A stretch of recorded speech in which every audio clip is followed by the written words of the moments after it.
Well, in a moment, we're going to go down under. You're going to meet a most incredible man, George Kavassilas, with an incredible story, a journey that has taken him throughout the universe. We'll talk with him in a moment on Coast to Coast AM.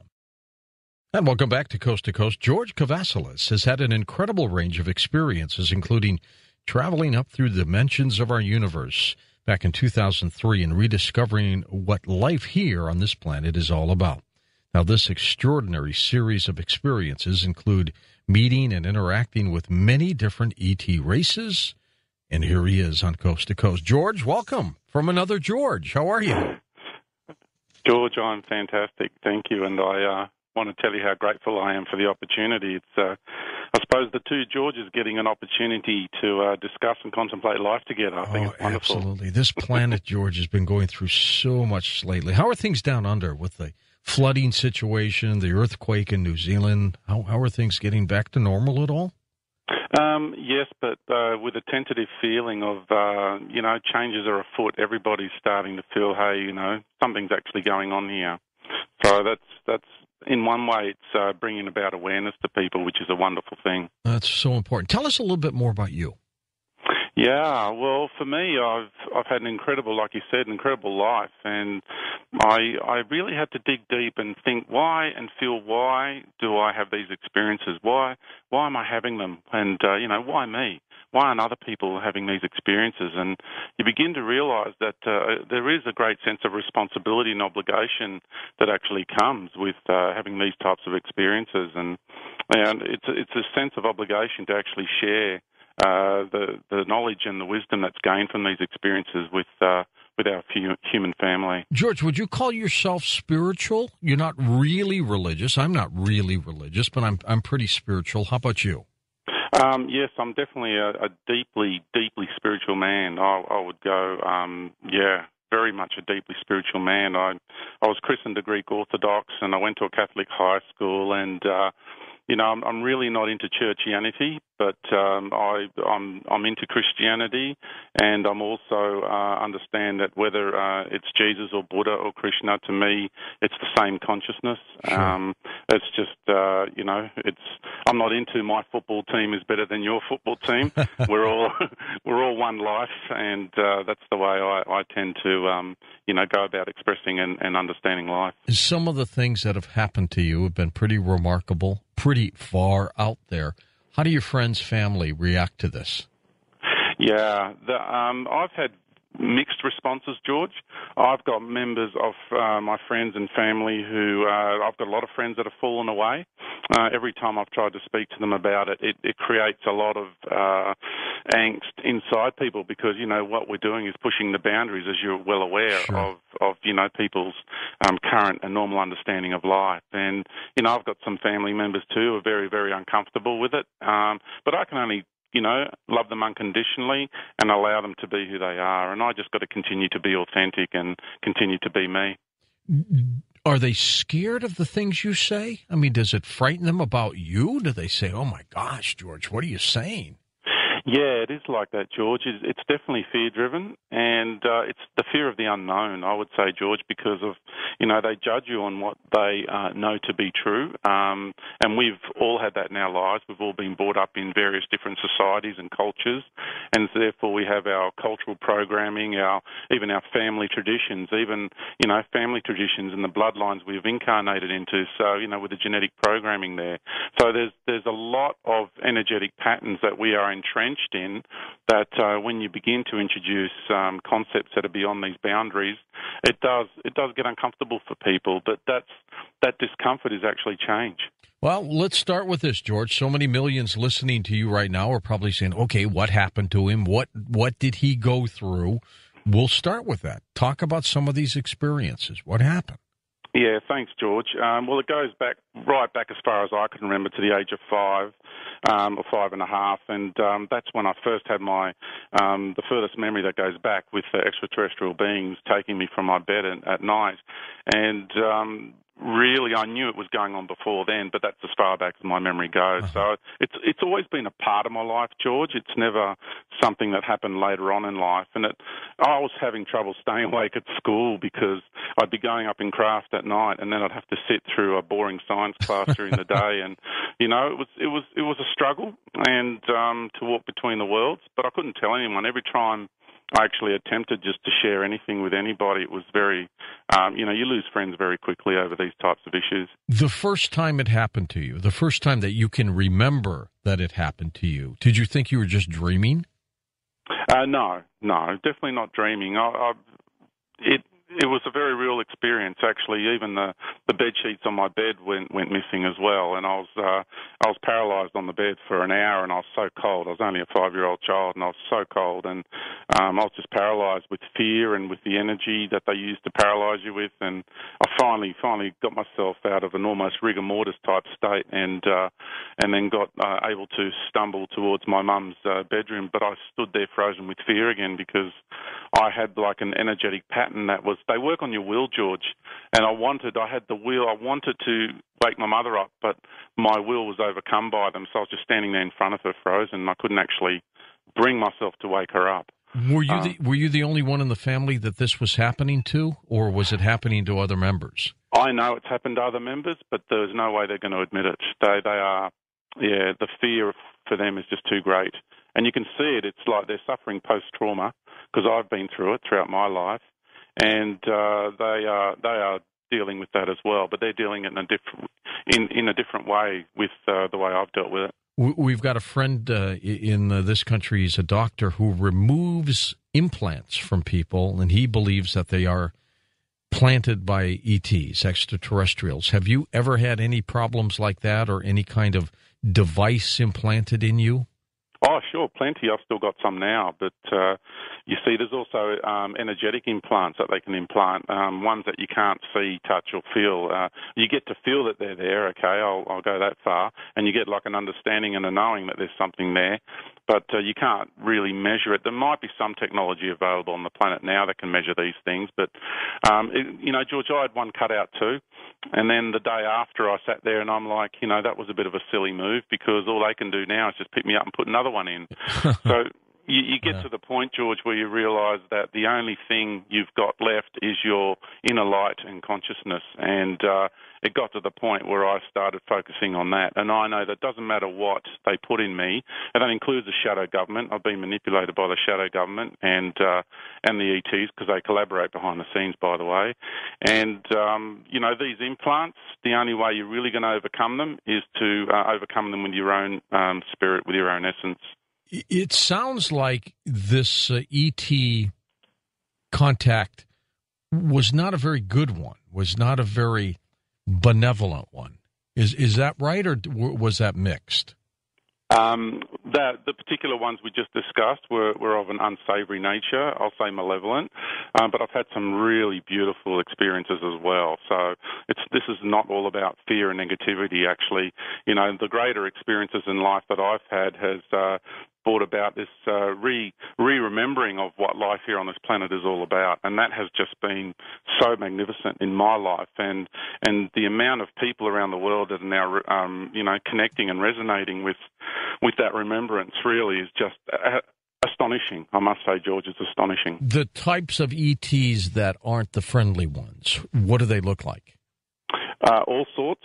If there is no difference between the good ones and the bad ones in physical appearance. So they could be the typical alien greys, the reptilians, everything we've heard about?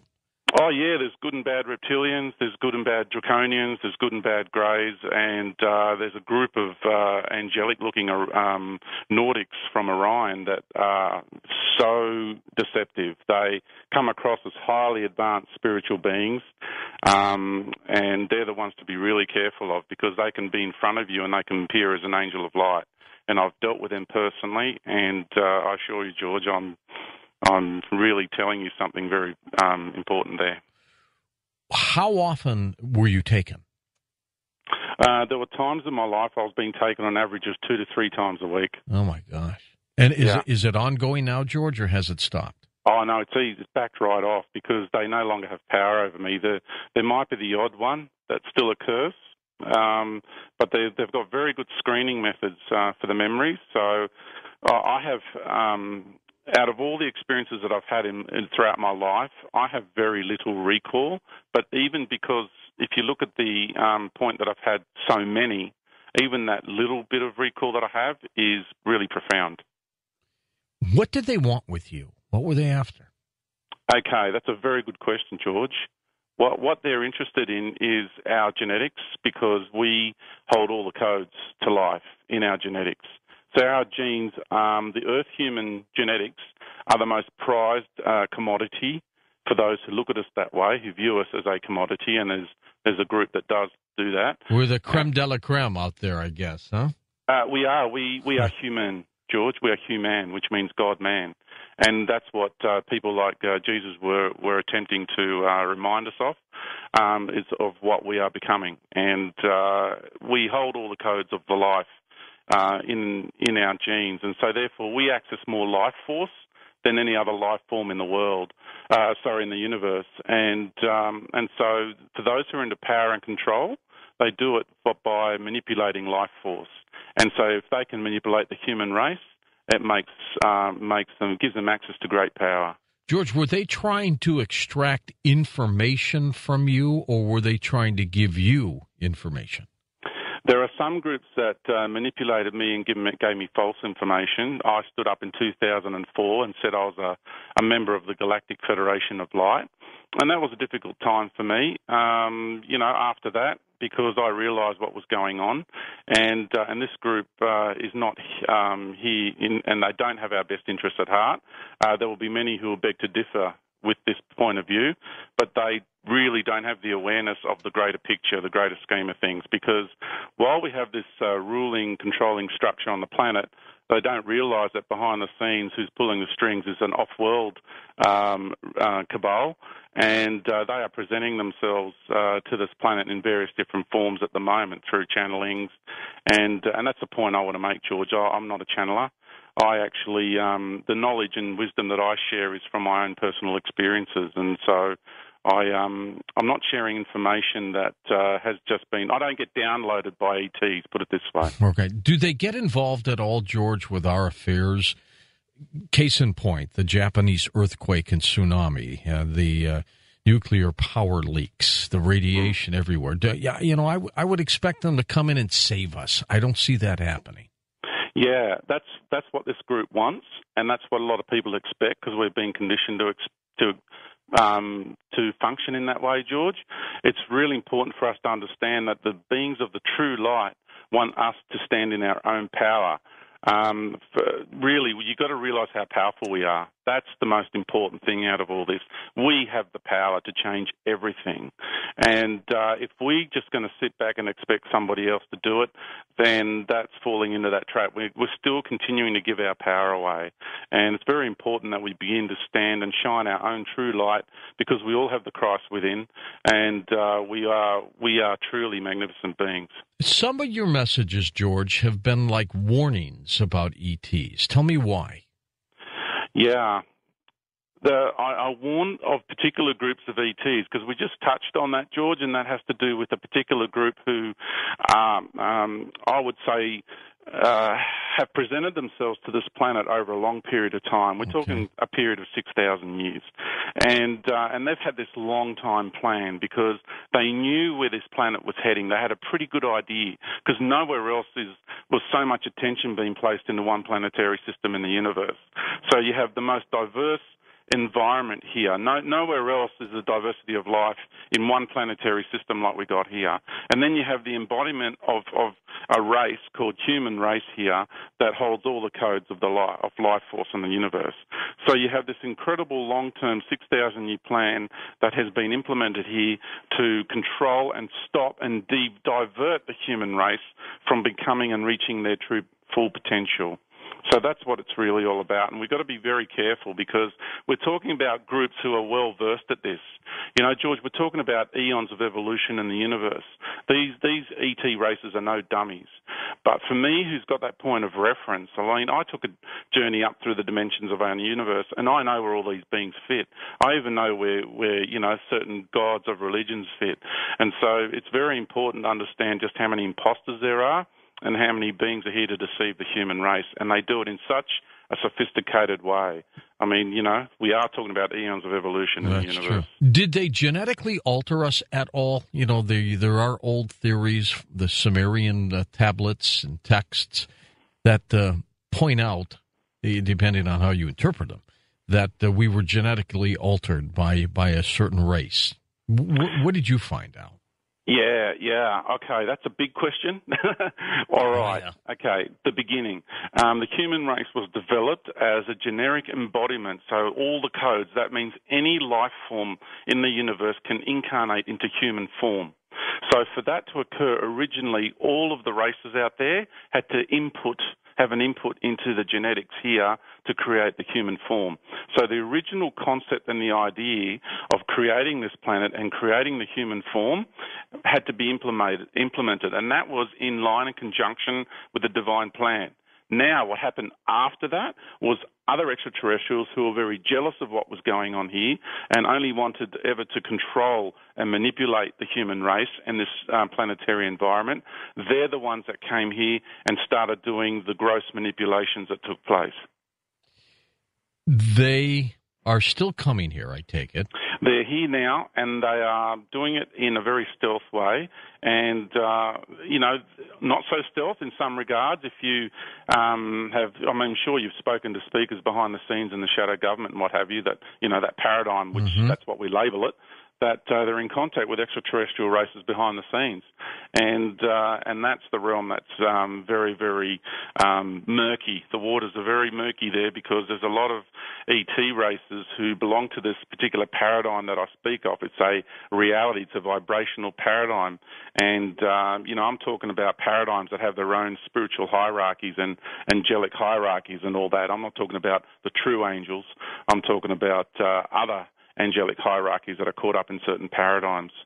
So, this is what we're up against, George. What have you heard or what have you learned about multiverses, other universes? Do they exist?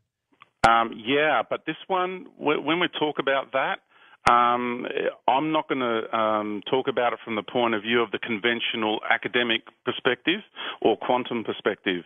What I'm going to discuss when we discuss multiverses, when I took this journey up through the dimensions of our universe with my consciousness, I got to see outside this universe and into what you could call the omniverse. I'll just use that label because universe is one verse. It's one expression of life.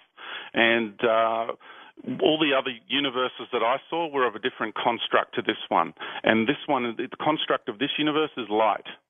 Now, all the other universes had a different construct, and I cannot explain them with this level of my consciousness and my awareness here in this universe. But this one is light. You're on a mission now, George, to tell humans, to educate humans about something. I can feel it. What message do you want people to get? Well, the information that I share is to remind people of who and what we are. To remind them that, when I was up there looking outside into the omniverse, I remembered that we are infinite. And that's really important because if you know that you are truly infinite, George, really, truly contemplate the concept that you are infinite, that life is infinite. It means you have always been. You always have been, and you always will be. It means that you have always existed. And it means that you've never been born or spawned out of a God matrix construct. So to understand what God is, we're all part of the all. And then, we have the creator of this universe, which I can label God. And then you have, the omniverse, and then it goes on. And it's forever. It's forever. It's not one entity controlling everything. We are all together part of the all. And we are all truly infinite. And so when you understand that and you truly know that, that means it's game over. They can no longer control you, and you can now live freely and unfold with the natural order of things in life and be one with God as we know it. George, we're going to take this quick break, and we're going to come right back to you on Coast to Coast AM. Well, on our next Coast to Coast program, split program for you, David Icke joins us. That's right, with his forecast to the future, along with Sterling Allen joining us as we talk about nuclear energy and where we're going in that direction. And when we come back with George Kavassilas, we're going to take your phone calls and continue this dialogue with him about his incredible journey. That's all next on Coast to Coast AM. And welcome back. We're with George Kavassilas, and he is down under, way down. Sydney, Australia, isn't it, George? Yeah, I usually live in north of Adelaide, a few hundred kilometres north of Adelaide, but I'm on my Australian tour at the moment, George. So I'm in Sydney at the moment. We just did an event here, and we're heading off to Melbourne, and then we're heading off to Europe for a European tour. And then hopefully coming over your way, George, over to the US, Canada and the US in July. Swing by Los Angeles. Yeah, that'd be nice. You got to do that. Did they talk to you at all about the future of this planet, events? Well, not so much. Well, they're all talking about it, George. All the ETs that I consider of the true light, everybody's talking about it. Everybody's preparing for the great shift that's occurring on this planet. It's known by all the ETs out there. The ET groups that we are exposed to at the moment have a particular perspective because they are within a particular paradigm, and so you've got to get past that veil to get to the actual perspective of the rest of the universe and the rest of life. So we not only have a veil which is earthly and planetary, but there's also a cosmic veil around this domain as well. And that's what I want people to understand. Just because you're in contact with ETs doesn't mean, and they tell you what's going on, doesn't mean it's the truth, because what people don't take into consideration is the cultural philosophies of that group of ETs, their spiritual teachings and philosophies, and you've got to ask where did they get it from, and where are they situated in the scheme of things in life. So what vibratory patterns and realms are they existing on and existing inside of?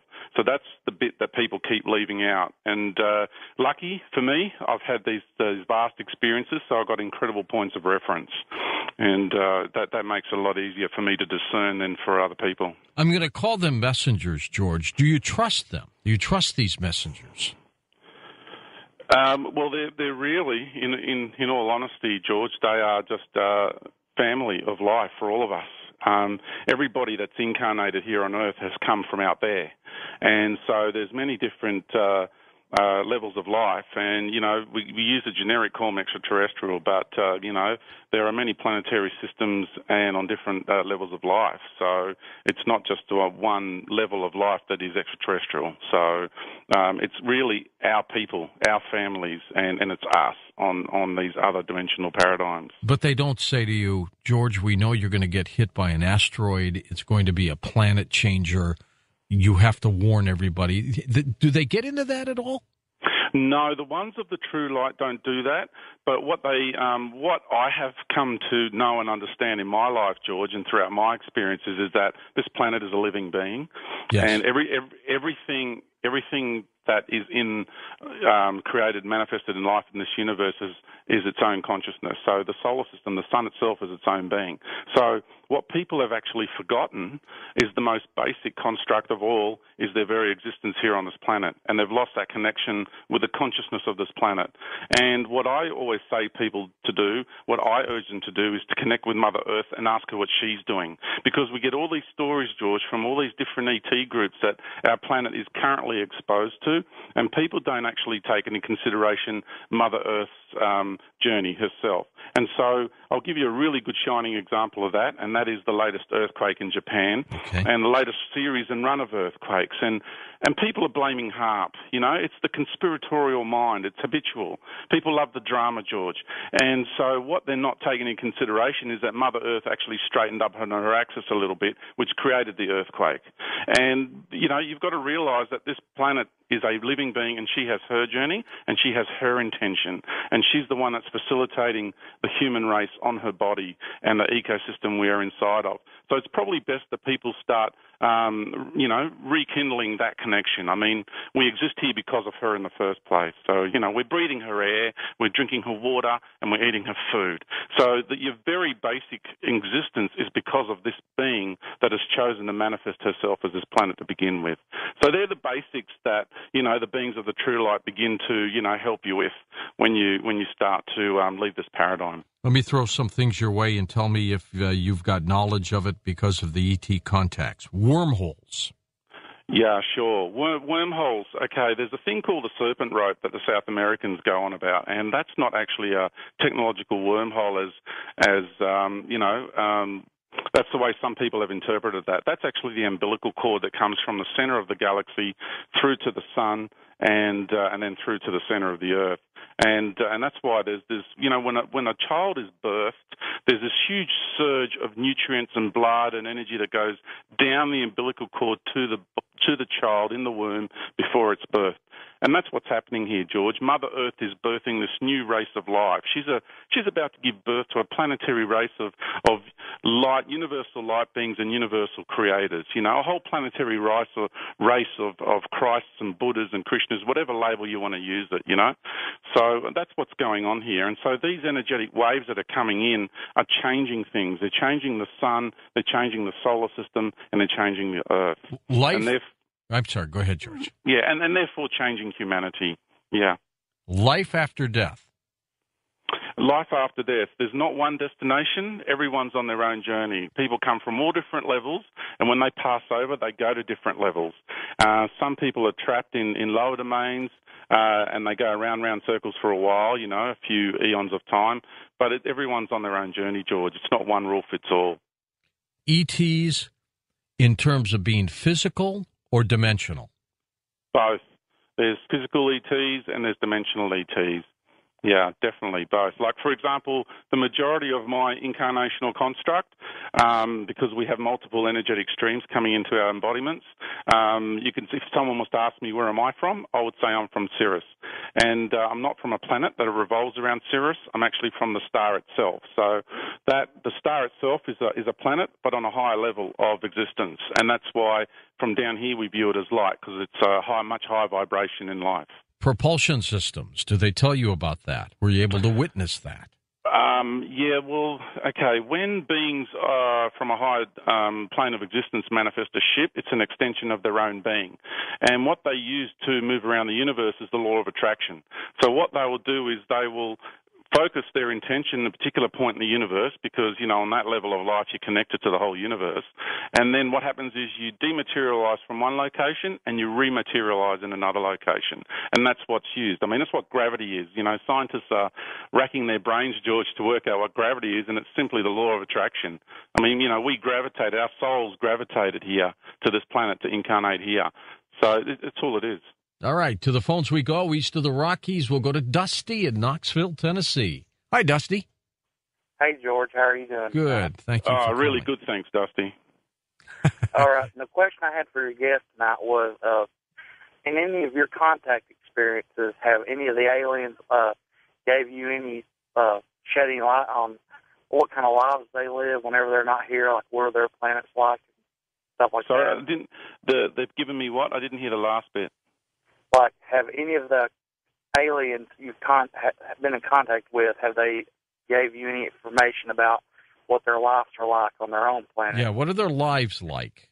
Yeah, on their own planet, George. And it will depend on which extraterrestrials you're talking about, because there's different expressions of life everywhere.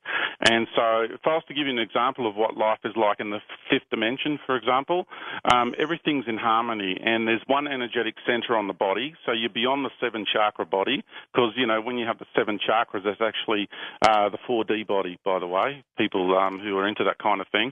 So there's one energetic center, and life is in harmony. There's no healers, of course, there's no doctors, because everything is in harmony with life. Everyone's one with God. So there's nothing that needs healing. There's no illnesses, there's no sickness. No one eats anything, so nothing's consumed. Everything lives off light energy, and everything just flows. You're in this constant flow. You're so one with God. Everything flows, everything you do every day. And there's no sleeping because there's no day and night, and there's this constant expression of this sense of joy and oneness with life. And you just constantly doing something. It's an amazing state of being. George, have these series of encounters changed your life? Absolutely. I wouldn't be the man I am here today without having them. And I've had some really horrible experiences, George, and I'm so grateful for them. You mean with them or just in life in general? I've had some really bad experiences with some ET groups, particularly ET groups and shadow government groups, really bad ones, George. And I'm so grateful for them, I've got to tell you. At the time, you're caught up in the drama and you play the victim and the blame game. But it gets to a point in your life where you start to realise that everything that you experience, you've created from a higher level.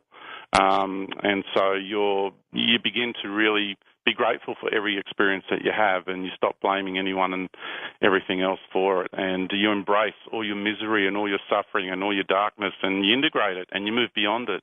And that's what wisdom is, George. Mary Kate is in Santa Monica, California. Hi, Mary Kate. Hi, gentlemen. How are you? Okay. Really good, thank you. Awesome. So I've been reading a book called Prepare for the Landing that you're mentioned in. And so I just wanted to clarify two things. If you thought that there was going to be a mass evacuation, and if beings like Ashtar and people of the Galactic High Council were good people, were good beings. All right. There is going to be a mass evacuation of the planet coming up soon. I recommend not to go on the ships. I recommend to stay with Mother Earth because there's going to be openings into higher dimensional realms on the Earth that will open up. I talk about this extensively in my talks. I know that these other beings are here to lure people off-world, and so any being that is suggesting to lure you off-world, that's a red flag for me because that's not what the divine plan is about. You've incarnated here for a reason. You've got this intimate relationship with Mother Earth happening for a reason, and I suggest people to try and remember that relationship, and then you will see for yourselves that exactly what it is I'm talking about. Yeah, the book she was talking about, Prepare for the Landing, two of our guests were on, Michael Elishon and Aurora Light. Good people, by the way. Yeah. I'm not aware of that book, so I really can't comment. I'm sorry about that. There are groups of people in the United States. I don't know what they're doing worldwide, but they're putting up billboards, George, that say Judgment Day's May 21st. They're going to be taken, and then the planet ends. It's all over for us. Those are left behind on October 21st. Do you have any information about that from your ET contacts? That would happen? Yeah, I don't, and I don't have that sort of information from Mother Earth and Father Son and the universal consciousness, which I have a reasonable connection with. I would say my understanding is that these openings will begin to happen towards the end of this year, and then around the 21st of December 2012 is when they will shut. Things by the middle of next year will start to get really, really challenging and difficult, and it's around the middle of next year that the mass evacuations will begin to happen. Sounds crazy, I know, for some people. I totally understand that. Sounds deluded and crazy, but really, if you really begin to reconnect with the universe and the planet and the solar system and the greater life itself, you'll understand that there's actually an intention behind our existence here, and that cycle is coming to an end, and there's plenty evidence is all around you. It's just whether you can actually have the awareness to see it or not. Well, I would ask you, too, if it's tied into the 2012 Mayan calendar date. It is tied into that, George, and that's what they're trying to tell you is this huge universal cycle is coming to an end, and that's wheels within wheels, George. It's cycles within cycles. That wheels within wheels was not a mechanical explanation. It was explaining that those beings came from other realms, and it's wheels, cycles, life cycles within life cycles. That's what it actually means, and they're all converging and coming to an end. And the cycle does not end on the 21st of December 2012. It actually ends on the 21st of March 2013 because we're in the precession of the equinoxes. We are not in the precession of the solstices. So I hope people can understand. Overlooking the Mississippi River, Alton, Illinois. Let's go to Tom. Hey, Tom, go ahead. Yes, great to be on with you both. Sure. My question is, when you said you have viewed this omnidimensional plane, would you do that in an out-of-body or an in-body experience? Okay. Well, I've travelled with certain groups with my body. They've taken me to other worlds, every time even you just go in a craft. The moment you're in a craft, you're in a different vibrational reality. And so your atoms spin at a different speed and your molecules vibrate at a different rate. And so when I'd be put back, it'd be actually quite, sometimes it'd be very painful and took me days to recover. So it depends. Mars has a very uncomfortable feeling to it. The moon is very, very neutral and sterile. It's a very strange feeling on the moon. Other worlds too. It depends on the vibration of the expression of the planetary being that you're on, and then a lot of other experiences that I've had astral experiences. I've had etheric travels, but when I took that journey with up through the dimensions of the universe, that was with my full-blown I am presence, my full consciousness. Okay, let's go to Salt Lake City. Josh is with us on Coast to Coast Time. Hey, Josh. Hello, thanks, George. Sure. Hello, George. Hey. I have a quick question for you. I had an incredible experience one night with three of my friends, and to make a very horrific, long story very, very short, I believe we may have had an encounter with some aliens. We were camping up near a place called Ogden in Utah, and on the other side of the mountain from Ogden, there was a very large craft. It would be considered a flying Walmart. And after giving it a considerable amount of thought, I wondered to myself if this was an actual craft or perhaps some sort of a hologram, because around the campfire, every now and then we would hear a noise that sounded like a sneeze. Literally, it sounded like a sneeze, which we dismissed to be animals at first. After some time and after seeing this craft go by, we were spooked. We left. Again, a very long story made short, we were stopped in our vehicle by some very bright lights. We got out thinking it was an oncoming car. It then elevated, came over just above us. I remember something very different than my friends remember. They remember the lights coming directly over me. I don't remember that at all. I remember being horrified, frozen in my own skin. Let me get George's reaction real quickly because we're off the air in 30 seconds here. George, false flag. Would it be done by the shadow government? Is that possible? Oh, look, there's so many plans, plan A, B, C, D, E, F, G, George. Which one's going to be implemented? We'll just have to wait and see. But the great deception is to try and lure you off the planet. My advice is to stay on the planet and birth with the divine mother essence of this universe. That's my recommendation. That is safe enough. George's website is linked up at coasttocoastam.com. For Dan Galante, Tom Danheiser, Lee